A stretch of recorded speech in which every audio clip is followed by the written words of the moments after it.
তো বন্ধুরা, একবার ভেবে দেখুন তো, আপনি আপনার ভালোবাসার মানুষের সঙ্গে 24 ঘন্টা টাইম স্পেন্ড করছেন এন্ড সে তার পরের দিনই সবকিছু ভুলে যাবে। জি বন্ধুরা, আজকে আমরা কথা বলতে যাব 2020-তে রিলিজ হওয়া একটি চাইনিজ রোমান্টিক মুভি নিয়ে, যার নাম আই রিমেম্বার। তাহলে বন্ধুরা, আর বেশি টাইম নষ্ট না করে আমরা সরাসরি এক্সপ্লেনে চলে যাই। মুভি শুরুতে আমাদেরকে আমাদের মেইন ক্যারেক্টার দেখানো হয়, যার নাম লি হনচি এন্ড সে একটি কোম্পানিতে আইটি ইঞ্জিনিয়ারের জব করত। বাট গেস হোয়াট, কোম্পানির এমপ্লয়িরা তাকে ইঞ্জিনিয়ার কম মেকানিক হিসেবে বেশি দেখত। বেসিক্যালি এখানে তার জব ছিল কম্পিউটার নষ্ট হলে কম্পিউটার ঠিক করা, কোরিয়ার কালেক্ট করা, ইটিসি। এন্ড গেস হোয়াট, আজকের জন্মদিন, বাট তাকে কোম্পানির মেসেজ ছাড়া আর কেউ উইশ করে না। এন্ড লি সেখানে একটি উইশ করে যে কেউ একজন থাকুক তার লাইফে, যে তার বার্থডে মনে রাখবে এন্ড তার সাথে থাকবে। পরের দিন যখন লি অফিসে যায়, তখন লির কাছে একটি মেয়ে আসে এন্ড সেই মেয়েটির নাম হলো শিমেন চাও। আর এই কিউট মেয়েটির আজকে প্রথম দিন এই কোম্পানিতে। আর লির কাছে তো একটি বায়া দেখে, সো লি কোনো সমস্যাতে না পড়ে শিমেনের কম্পিউটারটি ঠিক করে দেয়। এন্ড এখান থেকে শুরু হয় ডে 1 এন্ড লি শিমেনের ওপর নজর রাখে যে তার কি পছন্দ, কেমন ড্রেস তার ভালো লাগে, কি কালার ভালো লাগে, ইটিসি। আর ওই কিউট মেয়েটির একটি হবি ছিল যে পুরাতন সিডি কালেক্ট করা। আর ওই কিউট মেয়েটির একটি কিউট ইচ্ছে ছিল যে তার ভালোবাসার মানুষের সাথে আরোরা লাইট দেখবে। এরকম করতে করতে 255 ডেজ চলে যায়। অ্যান্ড আজ লি জানতে পারে যে শিম্যানের একটি বয়ফ্রেন্ড আছে যে এই কোম্পানিতে জব করে, যার কারণে লি অনেক দুঃখী হয়ে পড়ে। 29 দিন পর লির পার্টনার লিকে তার বসের কম্পিউটার ঠিক করতে দেয় অ্যান্ড ল্যাপটপটি ওপেন করার পর লি অনেক চমকে যায়। অ্যান্ড এখান থেকে সিনটি শিফট হয়ে কিউট মেয়েটির কাছে যায়। সে যখনই একা থাকতো তখনই কান্না করত। তার পরের দিন কোম্পানি থেকে এমপ্লয়ীদের ফিনল্যান্ড নিয়ে যাওয়া হয় আরোরা দেখার জন্য। কিউট মেয়েটি অনেক বেশি খুশি হয়ে পড়ে কারণ সে আরোরা লাইটস দেখতে পাবে। তখন সবাই যারা এক জায়গায় গিয়ে শাওয়ার নিচ্ছিল, বাট তখন লি ভুল করে কিউট মেয়েটির রুমে ঢুকে যায় এন্ড সে দেখতে পায় বার্থ মার্ক। এন্ড এটি দেখে লি চুপচাপ ওখান থেকে চলে যায়। এন্ড পরের দিন লি একটি মানুষের সঙ্গে কথা বলে, যে মানুষে তাকে বলে যে আরোরা লাইটস শহর থেকে দেখা যাবে না, এটি দেখার জন্য পাহাড়ে যেতে হবে। এখানে লি নোটিস করে যে কিউট মেয়েটি কান্না করছে, আর এর রিজন হলো কিউট মেয়েটির যে বয়ফ্রেন্ড সে বিবাহিত এন্ড তার বাচ্চাদের এবং তার ওয়াইফকে নিয়ে ট্যুরে এসেছে। এন্ড একটু পর আমরা দেখতে পাই কোম্পানির সব এমপ্লয়াররা একটি ছাদে বসে আকাশের দিকে তাকিয়ে আছে। এর রিজন হলো কিউট মেয়েটির ফোনে একটি নোটিফিকেশন এসেছিল যে এই ছাদ থেকে অরাইজ দেখা যাবে, বাট এটি না হওয়ার কারণে কিউট মেয়েটির উপর সবাই হাসাহাসি করে ওখান থেকে চলে যায়। কিন্তু লি তখন ওখানে একটা উইশ করে যে সে ওই কিউট মেয়েটির সাথে একটা দিন থাকতে চায়। কিন্তু এখন আমরা জানতে পারি যে কালকে তাদের ট্যুর শেষ এন্ড কালকে তারা কামব্যাক করছে। এন্ড এখানে আমরা জানতে পারি যে ওই কিউট মেয়েটি তাদের সাথে কামব্যাক করছে না। ওই কিউট মেয়েটি সিদ্ধান্ত নিয়েছে যে সে একলাই আরোরা লাইটস দেখবে, তার জন্য সে বেরিয়ে পড়েছে। এন্ড এটা দেখে লিও তার পিছু পিছু বেরিয়ে পড়েছে। লি কিউট মেয়েটিকে ফলো করতে করতে স্কি পয়েন্টে এসে যায় এন্ড সে দেখতে পায় যে ওই কিউট মেয়েটি যে ম্যাপটিতে ড্র করছিল সে ম্যাপটি এখানে পড়ে আছে। দেখে লি অনেক ঘাবড়ে যায় এন্ড কিউট মেয়েটিকে অনেক পাগলের মতো খোঁজার চেষ্টা করে।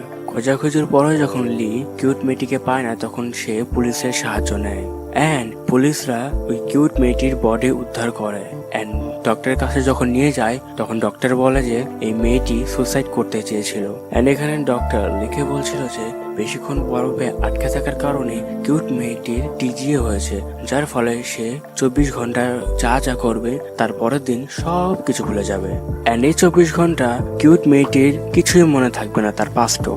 আর এখানে লি ভাবে যে আমার উইশটা তাহলে পূরণ হয়ে গিয়েছে, এখন আমি এই কিউট মেয়েটির সাথে 24 ঘন্টা টাইম স্পেন্ড করতে পারবো। এরই মাঝে কিউট মেয়েটির জ্ঞান ফিরে আসে এন্ড লি কিউট মেয়েটিকে নিয়ে যখন বাইরে আসে তখন কিউট মেয়েটি লিকে আস্ক করে যে তুমি কে। তখন লি বলে যে আমি তোমার বয়ফ্রেন্ড। এন্ড এটি ওই কিউট মেয়েটি বিশ্বাস করে না। সো তখন আবার লিকে আস্ক করে যে তাহলে আমাদের কোনো ফটো আছে তোমার কাছে। তখন লি বলে যে আমার পিকচার তুলতে ভালো লাগে না, এই জন্য আমার ফোনে আমাদের কোনো পিকচার নেই। এন্ড ওই কিউট মেয়েটি তার মাকে কল করে এন্ড তার মা বলে যে তুমি তো একবার আমাকে বলেছিলে যে তোমার বয়ফ্রেন্ড পিকচার ওঠায় না। এটি শোনার পর ওই কিউট মেয়েটি লির ওপর হালকা হালকা বিলিভ করতে শুরু করে। লি ওই কিউট মেয়েটিকে বলে যে তোমার পেছনে একটি বার্থ মার্ক আছে, বিশ্বাস না হলে চেক করতে পারো। এটি শুনে ওই কিউট মেয়েটি বলে যে আমরা কি ফিজিক্যালি একসাথে থেকেছিলাম যে তুমি আমার সম্পর্কে এগুলো জানো? তখন লি আনসার হিসেবে বলে যে আরে না, আমি তো শুধু পিছন থেকে একবার দেখেছিলাম। আর ওই কিউট মেয়ে আর লি যখন রাস্তা দিয়ে হাঁটছিল তখন ওই কিউট মেয়ে ভাবছিল যে আমার এরকম বয়ফ্রেন্ড কিভাবে হলো। ওই কিউট মেয়েটি লিকে বলে যে আজকের দিনের জন্য কি আমরা ব্রেকআপ করতে পারি? আমার এগুলো বুঝতে একটু টাইম লাগবে। এটি শুনে লি অনেক বেশি উদাস হয়ে পড়ে এন্ড লির হাত থেকে ম্যাপটি ফেলে দিয়ে সে হাঁটতে থাকে সামনে। এটি দেখে কিউট মেয়েটি অনেক খারাপ লাগে যে সে লির মনে অনেক দুঃখ দিয়েছে। একটু পর লি আবার ওই কিউট মেয়েটির কাছে আসে এন্ড ওই কিউট মেয়েটিকে বলে যে ওই দেখো সামনে আমি ওই রেস্টুরেন্টটি খুঁজে পেয়েছি। তখন ওই কিউট মেয়েটি বলে যে তুমি উদাস হয়েছিলে না? তখন লি বলে যে আরে না, আমি তো ওই রেস্টুরেন্টটি খুঁজছিলাম। খাবার শেষে যখন ওয়েটারটি লির কাছে বিল নিয়ে আসে তখন বিল দেখে লি অবাক হয়ে যায়, বিকজ বিল অনেক বেশি হয়েছিল। আর তখন ওই ওয়েটারটি লিকে বলছিল যে তোমাকে একটি মেয়েকে কিস করতে হবে, তাহলে তুমি 30% ডিসকাউন্ট পাবে। এটি শুনে যখন লি একটি মেয়েকে কিস করতে যাচ্ছিল তখন ওই কিউট মেয়েটি লির হাত ধরে বাইরে টেনে আনে এন্ড লিকে বলে যে আমাদের নেক্সট প্ল্যান কোথায়, আমরা কোথায় যাব। তার সাথে এটাও বলে যে আমি আমার বয়ফ্রেন্ডকে অন্য কাউকে কিস করতে দেবো না। এটি শোনার পর তো লি অনেক বেশি খুশি হয়ে পড়ে। আর এখন লির কাছে শুধু 14 ঘন্টায় বাকি আছে। এখন তারা ট্রেনে করে সেন্টা হাউসে যাচ্ছে, কারণ এখানে অনেক বড় করে ক্রিসমাস মানানো হয় এন্ড এখানে লি একটি পোস্ট কার্ডে তার জন্য একটি উইশ চায় এন্ড লি ওখানে কিছু বাচ্চাদেরকে এই সান্টা ক্লজ বলা ক্যান্ডি দেয়। আর ওই কিউট মেয়েটিকে বলা হয় যে এই ক্যান্ডি খেলে সবাই নাকি হ্যাপি হয়ে পড়ে। তখন ওই কিউট মেয়েটি লিকে বলে যে তুমি সব কথা এত বিশ্বাস করো কিভাবে, এগুলো তো ফালতু কথা। তখন লি বলে যে এটি একটি মিথ্যা কথা আমি জানি, বাট তুমি কাউকে বলো না প্লিজ, কারণ একটি মিথ্যা দিয়ে যদি আমি কারো মুখে স্মাইল আনতে পারি তাহলে মিথ্যাটা ভালো। এই কথাটি শুনে ওই কিউট মেয়েটিও কিছু ক্যান্ডি নিয়ে ওই বাচ্চাদেরকে দিয়ে দেয়। রাস্তা দিয়ে হাঁটতে হাঁটতে ওই কিউট মেয়েটি লিকে আস করে যে তুমি অনেক বেশি মিথ্যে কথা বলতে পারো তাই না? তখন লি বলে একটু। তখন ওই মেয়েটি বলে যে আমার চোখের দিকে তাকিয়ে বলো যে তুমি আমাকে ভালোবাসো। তখন লি এটি করে এন্ড ওই মেয়েটি বিলিভ করে যে লি তাকে ভালোবাসে এন্ড ওই মেয়েটি লিকে বলে যে তুমি আমাকে ইমপ্রেস করার জন্য কি কি করেছো? উত্তর হিসেবে লি বলে যে প্রতিদিন তোমার জন্য গাড়ি পার্কিং এর জন্য একটি জায়গা রাখবে এন্ড তুমি যখন লিফটে উঠে তখন তোমার ফেভারিট মিউজিক বাজিয়ে দিতাম এন্ড তোমার মোবাইলে গেম আছে না, গাছকে পানি দিতে হয়, সেটা আমি প্রতিদিন দিয়ে আসতাম। এটি শুনে তো কিউট মেয়েটি আর অনেক বেশি খুশি হয়ে পড়েছে, কারণ তার বয়ফ্রেন্ড তার জন্য এত কিছু করেছে। অ্যাকচুয়ালি সত্যি এটি করেছিল বাট হাইডলি, বাট এখন রিভিল করে দিল। ট্রিপ এনজয় করতে করতে রাত্রে তারা একটি রেস্টুরেন্টে যায়। সেখানে তারা জানতে পারে যে বেশি তুষারপাত হওয়ার কারণে অরোরা লাইটস আজকে দেখতে যাবে না কেউ। এটি শুনে লি অনেক দুঃখী হয়ে পড়ে, কারণ তার কাছে শুধু আজকে 3টাই ছিল এন্ড হঠাৎ করে লির মোবাইলে একটি মেসেজ আসে যা ওই কিউট মেয়েটি পড়ে ফেলে এন্ড ওখানে লেখা ছিল যে আজকে লির জন্মদিন। তখন ওই কিউট মেয়েটি লির চোখ বন্ধ করতে বলে আর লিকে যখন চোখ খুলতে বলে তখন লি তার সামনে দেখে যে এটি মোমবাতি নিয়ে আর এটি কেক নিয়ে ওই কিউট মেয়েটি লির সামনে দাঁড়িয়ে আছে। লিকে বলছে উইশ করো এন্ড তখন লি উইশ করে যে সে যেন অরোরা লাইটস আজকেই দেখতে পারে এন্ড এটি শুনে তো ওই কিউট মেয়েটি আরো ইমপ্রেস এন্ড সে অনেক বেশি খুশি হয়ে পড়লো তার এই উইশ। আর তখন লি বলে যে আমার উইশ তো অনেক আগে পূরণ হয়ে গেছে, cause I am a boyfriend. লি বলে যে আমি জানতাম না মাউন্টেন যারা ক্লাইম্ব করে তারা কিভাবে করে, বাট আমি যখন তোমাকে দেখেছি, তোমার চোখ, তোমার স্মাইল দেখেছি, তখন আমি বুঝতে পেরেছি এত পরিশ্রম লোক কিভাবে করতে পারে। এন্ড তার সাথে লি এটাও বলে যে আমার মাউন্ট এভারেস্ট তুমি, আমি আমার লাইফে সবচেয়ে বেশি তোমাকেই চাই এন্ড তোমাকে সবচেয়ে বেশি ভালোবাসি। এটি শুনে কিউট মেয়েটি অনেক বেশি খুশি হয়ে পড়ে। নেক্সট সিনে তারা অরোরা লাইটস দেখার জন্য বেরিয়ে পড়ে এন্ড এখানে যে কুকুররা তাদেরকে টানছিল সেই কুকুররা তাদেরকে মাছ রাস্তায় ছেড়ে চলে যায়। এখানে অনেকগুলো ভালুকের পায়ে ছাপ আছে, যার ফলে তারা ভেবে নেয় যে আজকে আমরা শেষ, আজকে আমরা এখানে আটকা পড়েছি, আজকে আমরা এখানে মারা যাব। আর তখনই আমাদের এখানে এন্ট্রি হলো স্যান্টা চাচার, যে ওই দুজনকে স্যান্টা হাউসে নিয়ে চলে গেল এন্ড তাদের ফোনে একটি নোটিফিকেশন আসে, যার ফলে আমরা বুঝতে পারি যে অরোরা লাইটস আজকে দেখা যাবে। এন্ড যখন তারা অরোরা লাইটস দেখছিল তখন তারা অনেক হ্যাপি ছিল এন্ড ওখান থেকে আসার সময় লি ওই কিউট মেয়েটিকে বলছিল উইল ইউ ম্যারি মি? ওই কিউট মেয়েটি বলছিল ইয়েস।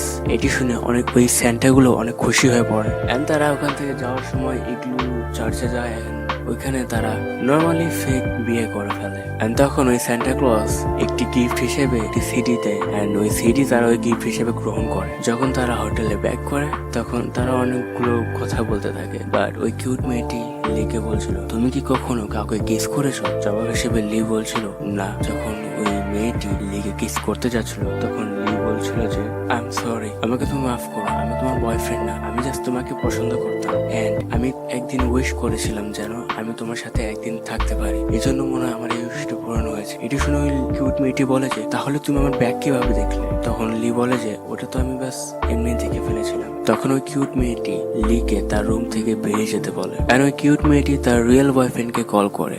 তখন ওই কিউট মেয়েটি জানতে পারে যে তার যে বয়ফ্রেন্ড আছে তার দুটো বাচ্চা আছে এন্ড সে ম্যারিড। এন্ড তখন সে মনে মনে ভাবতে থাকে যে আমি এমন একজনকে ডেট করছিলাম যে ম্যারিড এন্ড তার দুটো বেবি আছে। আর তখন ওই কিউট মেয়েটি লির কাছে যায় এন্ড লিকে আস্ক করে যে তুমি একটু বলতে পারবে এটা আমার সাথে কি হচ্ছে? তখন লি তাকে বলে যে আমি জানি, আর তুমি এমনই ছিলে, তুমি আগে থেকে জানতে যে ও ম্যারিড এন্ড ওর দুটা বেবি আছে, বাট ও তোমাকে সবসময় সেকেন্ড পার্সন হিসেবেই ট্রিট করতো, তোমার কোনো ভ্যালু ছিল না ওর কাছে। এন্ড তখন লি একটু মুচকি হেসে বলে যে কাইন্ড অফ আমরা ওইটা হওয়ার চেষ্টা করছিলাম যেটা আমরা না। এন্ড এটা শুনে ওই কিউট মেয়েটি লিকে জড়িয়ে ধরে। এগুলো হওয়ার পর ওই কিউট মেয়েটি লিকে বলে যে আমি আমার বয়ফ্রেন্ডের সাথে ব্রেকআপ করেছি। তখন জবাব হিসেবে লি বলে যে কোনো লাভ নেই, তুমি কালকে সবকিছু ভুলে যাবে, আজকের এই মুহূর্ত আমার সাথে কাটানো। আর এসব শোনার পর ওই কিউট মেয়েটি নিজের ফোন বের করে এন্ড সলিউশন হিসেবে একটি ভিডিও ক্রিয়েট করে, যেখানে সে তার নিজের নাম ধরে বলছিল যে তুমি এই দিন ভুলে যেতে পারো কিন্তু এই মানুষটাকে ভুলে যেও না। তার সাথে এটাও বলে যে এই বান্দা যতই হ্যান্ডসাম না হোক কিন্তু এর মনটা অনেক বেশি বড়, এই সব সময় তোমাকে কেয়ার করবে, প্লিজ তুমি এই দিনটাকে ভুলে যেও না। এন্ড ভুলে গেলেও এই ভিডিও দেখে আবার মনে করার চেষ্টা করো। আর তখন তারা সোফাতে ঘুমিয়ে পড়ে এন্ড এটা বলে যে কাল আমাকে এই ভিডিও দেখে যেন আমি সবকিছু মনে করতে পারি। পরের দিন সকাল যখন হয় তখন ওই কিউট মেয়েটি সবকিছু ভুলে গেছিল। সে হোটেল থেকে চেক আউট করে এন্ড হোটেলের মানুষদেরকে জিজ্ঞেস করে যে আমি এখানে কার সাথে ছিলাম। তখন হোটেলের মানুষজন কিছু বলতে পারে না, বাট রিসেপশনিস্ট বলে যে আপনি আপনার ফ্রেন্ডের সাথে ছিলেন, বাট তার সাথে তখন কেউ ছিল না। সে তখন একটি ফ্লাইট করে নিজের কান্ট্রিতে চলে আসে এন্ড সে তার জব থেকে রিজাইন নিয়ে নেয়, আর সে আর জব করবে না। ওর শুধু এইটুকু মনে আছে ওই দিন ওর সাথে কেউ ছিল যে তার বয়ফ্রেন্ডের সব কথা তাকে বলেছিল, যার ফলে সে রিজাইন দিয়ে দিয়েছে। এন্ড তখন ওই কিউট মেয়েটি নিজের ফোন চেক করা শুরু করে। তখন সে একটি ভিডিও দেখতে পায়। সে ভিডিওতে সে একজন মানুষের সাথে ছিল কিন্তু সে তার মুখ দেখায়নি, কারণ লি আসল ভিডিওটি ডিলিট করে দিয়েছিল। লি ওই কিউট মেয়েটিকে অনেক ভালোবাসতো, বাট তার মনে পাথর রেখে এটি করেছে। আর ওই সব ভিডিও ওই কিউট মেয়েটির ফোনে রাখে, যেসব ভিডিওতে শুধু এনজয় করছিল, বাট লির ফেস দেখা যাচ্ছিল না। এন্ড লি তখন ভাবছিল যে তোমার লাইফে হয়তো আমার কোনো জায়গা নেই, বাট আমার লাইফে I always remember you. So friends, কমেন্টে অবশ্যই জানিয়ে দেবেন আমার এক্সপ্লেন ভিডিওটি আপনাদের কেমন লেগেছে। Thank you for watching my video and subscribe করে লাইক করে একটু পাশে থাকবেন।